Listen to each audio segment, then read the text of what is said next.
আসসালামু আলাইকুম বন্ধুরা, তোমরা সবাই কেমন আছো? আজকে আমরা শিখব ২ এর ঘরের নামতা। তো চলো বন্ধুরা। ২ একে ২,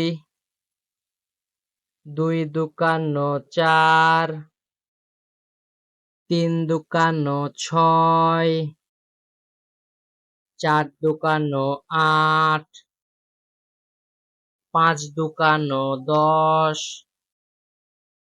৬ দুকানো ১২, ৭ দুকানো ১৪, ৮ দুকানো ১৬, ৯ দুকানো ১৮, ১০ দুকানো ২০।